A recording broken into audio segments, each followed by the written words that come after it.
Welcome to the Strategic Families Podcast, where we challenge families to be rooted in God's Word, energized with gospel-centered purpose, and activated on mission for His kingdom.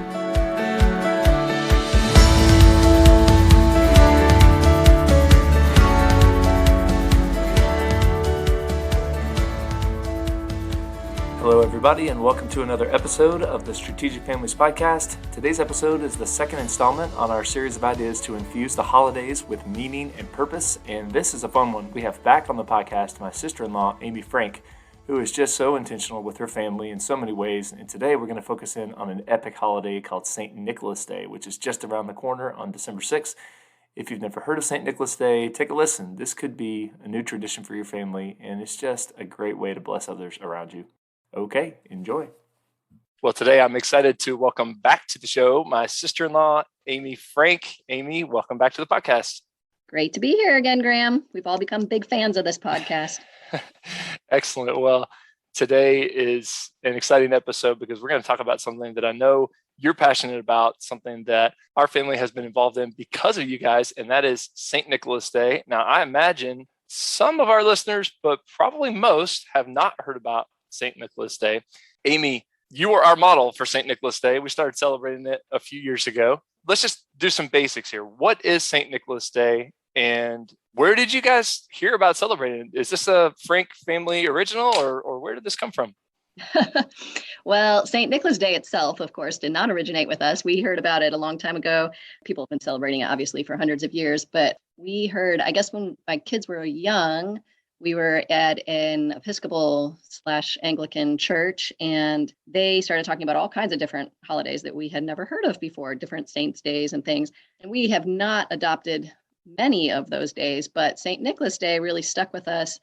I think partly because some of the intentions that we added to it and some twists that we did to make it more meaningful. And now I would say it's probably our kids' favorite holiday, maybe second to Christmas.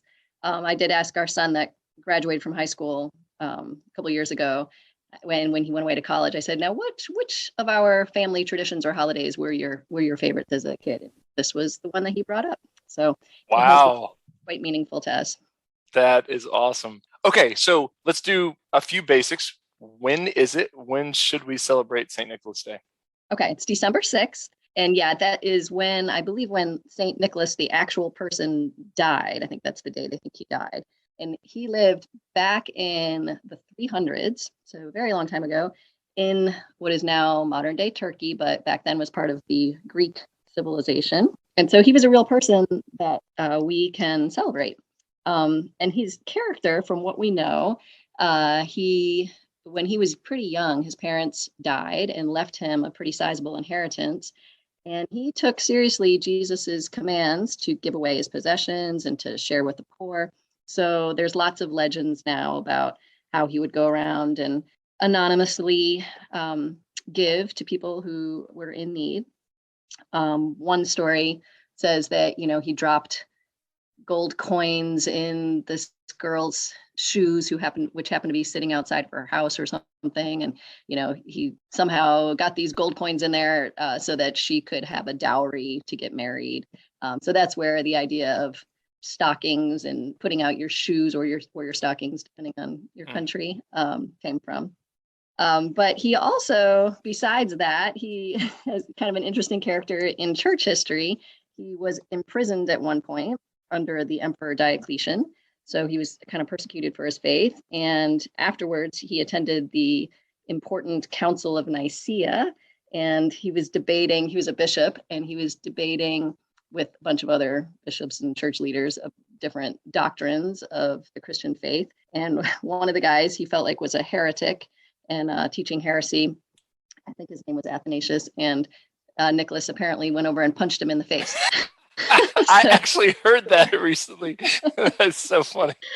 Yeah, so interesting guy and fun to kind of have a character to emulate. That's so funny. Okay, so let's talk about how we celebrate St. Nicholas Day, because I don't think it involves punching anybody in the face. Is that right? We leave that part out. Yeah. That's excellent. It's so funny as you were talking, I could not help but think of the VeggieTales St. Nicholas story, which is so, so good. I would highly recommend anybody go out and watch that. We love watching that. And it goes into a little bit of that history that you shared. Well, that is so cool. What I love about this, one of the things I love about this is that this is the real Santa Claus, right? I mean, this is Mhm. like where, sort of how it all originated. But really, when we celebrate this day, we're really honoring the Lord, of course, but also honoring Nicholas, who is a really cool historical figure. So let's get into some of the details about St. Nicholas Day. So how do you guys celebrate it? And is it just your family? Do you involve other families? What does that look like? Yeah, so there are basically three things that we do every year for St. Nicholas Day. The first thing is in our family, we do put the kids' stockings out that night. So instead of doing it on Christmas Eve, we do it on either the 5th or the 6th, depending on the day of the week. Usually we kind of map it out ahead of time. But anyway, that's when the kids get their stockings. So that's the first thing that we do. The second thing is we have a dinner or kind of a party with some friends. We invite people over and we have a kind of a special dinner. I try to make something with a Middle Eastern flair just because Nicholas was from that part of the world. But we also have plenty of American Christmassy type foods and desserts. And depending on how old the kids are, we'll do a Santa craft or activity or game. And then afterwards, we'll gather all the kids together and talk about who St. Nicholas was. And we use picture books from the library if they're small, or we just about his life as the kids have gotten older. Then we talk about how we can specifically emulate him on this night, which leads to our third big thing that we do. And this is where we've added our own little twist to this holiday. So we've come up with this thing called candy caning. And we tell our guests ahead of time that we're going to do this, and we ask them if they want to participate, they can. So we all get a whole bunch of boxes of candy canes, hundreds of candy canes, and we bring them to that dinner. And we also purchase ahead of time some gift cards. And we collectively think of some families in our community who could be our quote unquote targets for that night. So we try to think of families that maybe have a financial need or have had a hard year for some reason.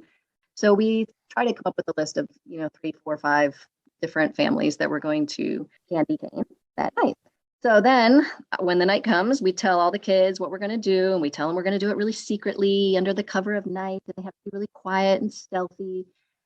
So we get in our cars and we drive over to the neighborhood and we park down the street, out, not near the house that we're going to be candy caning. We give all the kids bags of candy canes and we say, okay, go run into the yard, their front yard, and hang these candy canes anywhere you can, as fast as you can. So on the trees, on the bushes, on the porch railings, on their cars, stick them in the grass, wherever you can put them. And when you have a bunch of kids doing this, it goes quite fast. So they all run out and they put them all up. And when all the candy canes are out, we let 1 or 2 kids have the special honor of taking the envelope that we have, which has the gift cards in it, and we've written a little poem/note that's anonymous, but that talks about that this is St. Nicholas Day and this is why we're doing it. And we have them tape that to the door, and then they ring the doorbell, and those last 2 kids run like crazy back to the cars so we don't get caught. And the kids love that because they feel like they're being really sneaky and they're maybe doing something dangerous and maybe illegal. It's not, they're just blessing people, but they get, the big adrenaline rush. So they love that. So we go from family to family doing that night. That is so cool. Yeah, I have to say that's our kids' favorite part of it too, is kind of sneaking around the corner. And then I remember one year we were looking in and we saw somebody on a couch, and that made it even crazier. Yeah. Like, are they going to see us? And Exactly.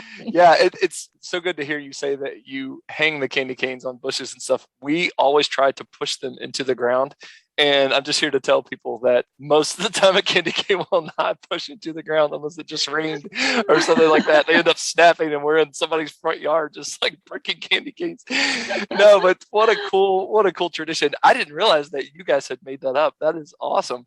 And that has been such a blessing for us. And yeah, we've involved other families, and it's just so cool to have, sort of a regular way each year to say, all right, there's somebody who needs encouragement. There's someone who needs blessing. So can you talk about that a little bit, like why and how that's been so meaningful to your family? And I know you don't follow up with the family, but what does it mean to be involved like that as a family to bless others in that way?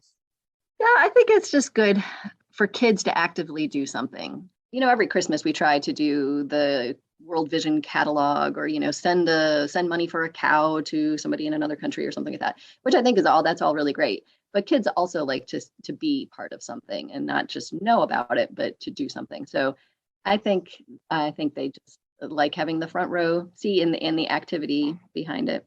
But I think what's also been meaningful to us and helpful about this particular day is it helps our family separate Santa Claus from Jesus. And so when the kids were little, parents always have that issue to decide how much are we going to say about Santa? What are we going to say about Santa? How far do we take all of that? And for us, this was a good solution where we could say, we're not going to be Grinches about the whole thing and say, there is no Santa. We're not doing it. So we do have a Santa day where we do the stockings and we talk about, St. Nicholas is putting things in your stockings, but it separates it from Jesus's birthday. So on December 7th, all of our Santa Claus stuff gets packed back up again. We don't have to deal with Santa anymore. Now we can just focus for the rest of Advent on Jesus and keep those stories separate, so that in a little kid's mind, I probably overthink these things, but I worried when my kids were small. I don't want them to think that if Santa is imaginary, then Jesus is imaginary, So anyway, that's why I especially kind of latched onto this day as helpful. Amy, that is pure gold. I was gonna ask you about, we all get this kind of Christmas spirit thing and we get the stockings on Christmas morning and all that. And I was gonna ask about, doing the stockings early. Does that kind of take away from Christmas Day? But you've already answered that you are separating St. Nicholas Day from Christmas. I had never thought of it that way. That is just genius, pure genius. I love it. Well, and I'd heard somebody say at one point, Christians of all people should be the greatest celebrators. We have the most to celebrate of anybody. And so amen. we don't want to take away from Christmas and say, oh, no, we're not doing Santa, we're not doing stockings, whatever, but rather add to it and say, yes, we can celebrate this and this. And look, kids, now you have 2 days. And in fact, we do something for Epiphany as well. So there's really 3 days where they're getting gifts throughout the season, and it spreads it out, which makes it easier for me and for them, I think. But it also just adds to the celebration. Like we have all these things to celebrate. Yes, so true. I love that. I love that you guys are separating St. Nicholas Day and Christmas, and doing it in that way allows you to focus more on Christ during Christmas, which is always a good thing. So that's wonderful. Okay, so let's say somebody's listening to this and they're like, St. Nicholas Day, wow, man, I've never heard of this. Yeah, how do they get started? What would be some recommendations or how-tos that you would offer? Well, one thing I've kind of realized is that kids love traditions, even if they're small or silly or weird or whatever. They just love consistency from year to year. And I think they build their family identity even around that. So I've heard of lots of different family traditions that people have that are just kind of funny, but kids love it. They love to know that every year on this particular day, we get to have, pancakes for breakfast, whatever it is. They love that. So rather than trying to do something huge and elaborate one year, I think it's better to do the same thing every year. So pick something that's very manageable and simple, whatever you think you can handle and you'll want to do. And every family has a different schedule throughout the year and sports and all that stuff. So you know how busy you're going to be usually around that time of year, and you want to kind of tailor it to what you can do. Whatever it is, if you can just do it from year to year, I think that's the most. As far as celebrating St. Nicholas Day, there are lots and lots of resources online that people can find. One particular site that I go back to a lot is stnicholascenter.org, just because it has a good collection of recipes and stories about St. Nicholas and things like that. Excellent. That's a great resource for families. One of the things that I love about St. Nicholas Day is, on the podcast, we're talking all the time about how families can, the love and the fellowship that we have because of Christ, we want that to pour out of our homes into those around us in our communities. And this is just such a fantastic way for that to happen. We think about what Christ has done for us. We're celebrating Christmas. We want to, as you said, emulate St. Nicholas. And this is just a simple but such a powerful way to bless others and to be a blessing, and to just allow the blessing that God has given us to overflow. So I love that you guys are doing that, and you've been such an encouragement to our family, and hopefully some families that listen to this will say, hey, this is a great way, as you mentioned, for us to include our kids and to bless someone else. So that's just so cool. Thank you for sharing this, and thank you for being a model for our family. So last question, I wanted to dive in a little bit to Advent, because and we've touched on it. And last week we had Arnold Itriai, the author of Advent books for families. We had him on to talk about those great resources. But I know Advent is a passion of yours too. So I wonder if you could just help families celebrate Advent. Why do you think it's so important, and how would you recommend we as families celebrate Advent and draw attention to it to our kids? Yeah, I think what's so wonderful about having a season like Advent is that you can do something different, that you can just take it in a bite-sized piece. You don't have to commit to a whole new habit for your whole family for the rest of your life. Like, we're going to read a book together every single night forever and ever again. Like that sounds really overwhelming. But thinking I'm only going to do that for Advent, that seems manageable to me. And we love those Jotham's Journeys books, the whole series. And I'm so glad you have interviewed him. That's one of the things that has been really special for our family, is just a simple thing like that, sitting down and reading a book together each night, or as many nights as we could. That's really helpful. And I think just keeping simple things like that, not overwhelming ourselves. I mentioned we did pick to do St. Nicholas Day, but there's lots of other saint holidays that you can do during Advent that we chose not to do, just because that's so overwhelming. It just gets to be too much. So just picking a couple traditions, a couple things that you want to do from year to year, I think that's the most, I think that's ideal, where you don't get worn out, but it is nice to do something separate and different just for a season. Yeah, that's excellent. Well, for our family, we're just going to do what you guys do, because we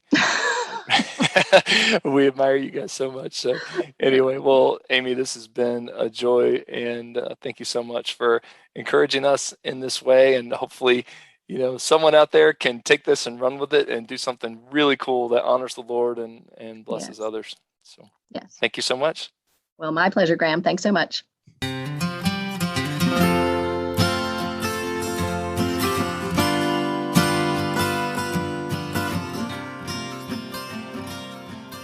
Thank you so much, Amy. What a cool idea, right? St. Nicholas Day is really just such an awesome way to be intentional and strategic as a family, and I hope that one or two of Amy's ideas has encouraged you and prompted you to do something similar for a family near you who needs encouragement. If you do that, please drop us a line, because we'd love to hear about it and share it on the podcast. And don't worry, we won't mention you by name, because this isn't about us. This is about God's love flowing out into our community and blessing others. Check us out on strategicfamilies.com. As always, we'd love to hear from you and learn from you on how you're striving to build a strategic family that honors the Lord and advances His kingdom. Okay, thanks for listening, and we'll see you next time.